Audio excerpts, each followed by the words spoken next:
it joins the pharynx. There is a sphincter, a ring of muscle, simply called the what? Upper sphincter, or the what? Esophageal sphincter. But look at this sphincter. This one's very important. Excuse me. Very bad for your stomach system. Here's your esophagus, here's your stomach. There's a sphincter here. It's called the gastroesophageal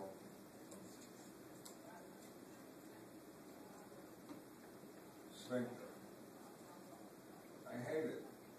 It has another name. It's called the cardiac sphincter. It has nothing to do with the heart. It's stupid anatomy again. You ready? This region of the stomach here, this region of the stomach is called the cardiac region.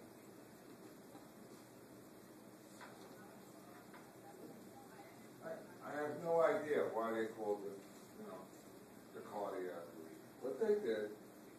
So, if you don't want to write gastroesophageal sphincter, cardiac sphincter, I like it. This is what? Easier for me to write. So, now, we can have two problems. First term, two diseases. Achalasia.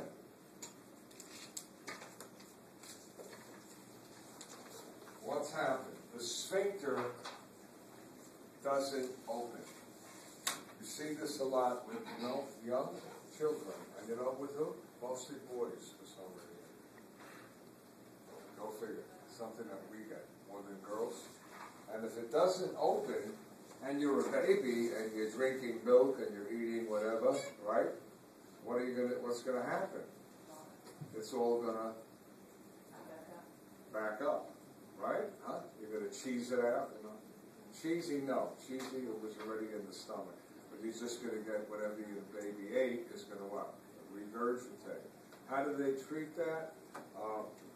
They use a little tool to help what? Stretch the sphincter. That usually works. In some cases, you know what they'll give you? They'll give you listen to this new word, something you're about to learn, a sympathomimetic drug. Listen to what it means. Sympatho, it's going to what? Sympathetic nervous system. Mimetic, it's going to what? Mimic the sympathetic nervous system. And what is the sympathetic going to do? No, sorry, wrong disease. They're going to give you a cholinergic drug. Sorry. That's going to what? Cause the sphincter to open. You with me? Listen. What causes the sphincter to open? Parasympathetic nervous system, which releases acetylcholine. They give you a cholinergic type drug.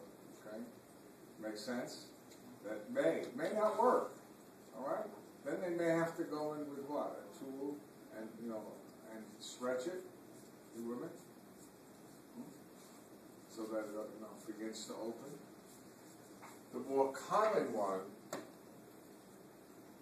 maybe I have this. Not familiar, but I have it. Is pyloric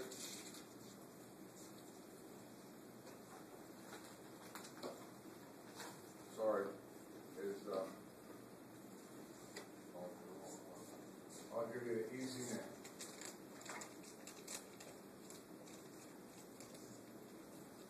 Heartburn. How many of you ever had heartburn? You know what the problem is?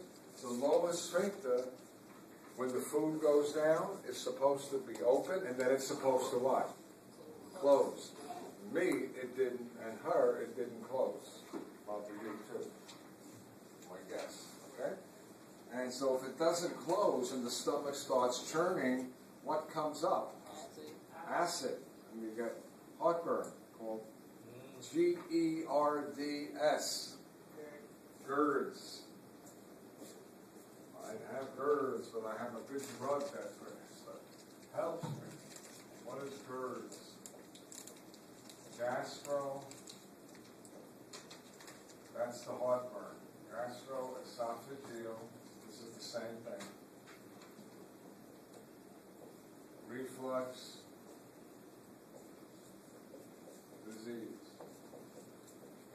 And I had it my whole life. And the only thing I did is I kept carrying with me packs of Tums.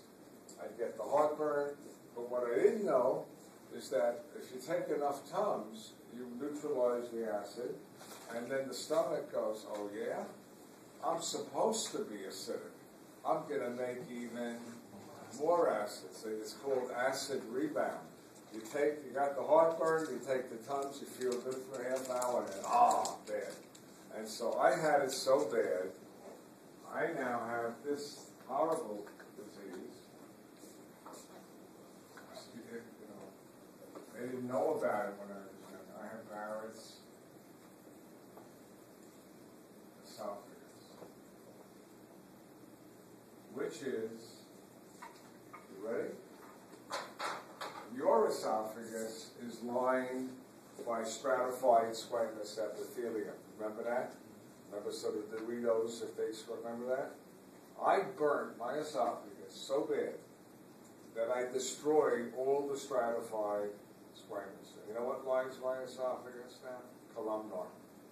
And that's not very protective. Single layer, or 2 layers of columnar, maybe 3. And that very often can go to cancer. So I worry about that. So what do? Once a year, I go to the doctor. You know they're going to charge you a lot of money, right? You got an anesthesiologist and your doctor, and they put a tube down, and they examine my esophagus. And while they're there, it's nice. They examine my stomach. They take samples. And then you wait for 3-4 days. Fingers crossed. If you want to hear the message on the answering machine, that's it. Norm, Dr. Stein, everything looks good. See you next year. Good. What I love is I walk into the center and I know a lot of the nurses. Why do I know them? Awesome. They're my ex-students. I write to my ex-students everywhere. They're wheeling me on a gurney into X-ray. It's a radiology student. Oh, I had you in AMP. I go, oh, hi. Okay, so Barrett's esophagus, is bad, but I watch it, And if they do see a little cancer growing, they'll do what's called ablation with a laser, see it on the surface. I'm hoping it doesn't happen, but it's very treatable. What's one of the worst diseases of the GI tract? What's the worst disease of the GI tract? Not counting, counting everything. Colon cancer? Cancer of the, no one? Maybe pancreas. Pancreatic cancer. Very few survive. Why? Your pancreas is both an exocrine and an endocrine gland. Endocrine, it makes insulin and glucagon that regulates your blood sugar. Exocrine, it makes the bicarbonate that neutralizes the acid from your stomach, and it makes about 8 different enzymes that help digest food. Pancreatic cancer is a bummer. And you got to catch it, if you're lucky, early.